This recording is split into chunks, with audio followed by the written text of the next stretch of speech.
Hi, I'm Katrina with Group Home on Autopilot, where I want to share with you all of my secrets on how I run 2 successful group homes remotely. I actually live in California and my group homes are in Texas, and they earn me $80,000 a year on the side of my full-time job. So I want to share with you how I do that remotely.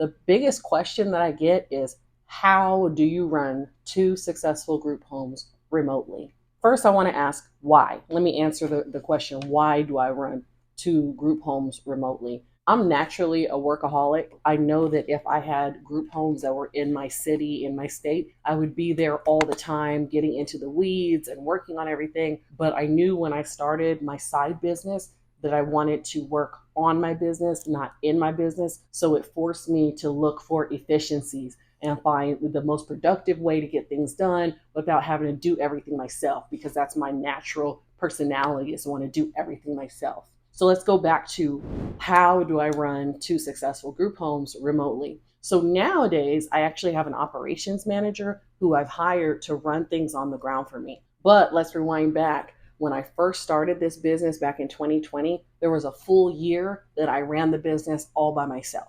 And how did I do that? Number one, I used technology. So I had keyless locks on my doors. I have Ring cameras in all of my common areas. So I have the Ring app on my phone, and I would look at that all the time to see what's going on. I also had a resident in charge. So I had one person who was an actual resident who lived there at the house, who I gave a discount on his rent so that he would be my eyes and ears on the ground. And he was the only resident that I had that had my personal cell phone number. Anything was going on that needed me to intervene, he would call me or text me or ask me permission if he needed to call the police, for example, or anything like that.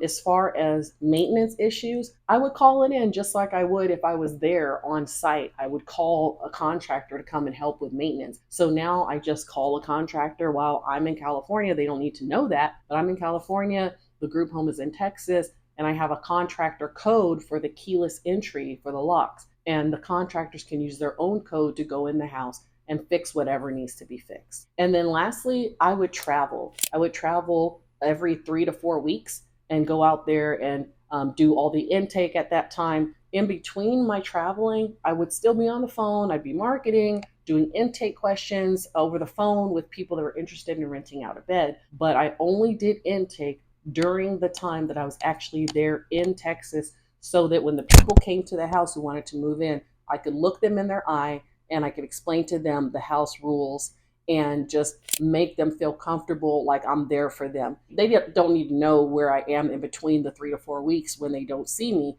I would just pop up, every 3 to 4 weeks or so and do a visit at the house. That's how I basically ran it remotely. If you got any value at all from what I talked about, please like and subscribe, because I plan on sharing a lot more short little videos about how I run my group home from afar. Group home on autopilot. See you later.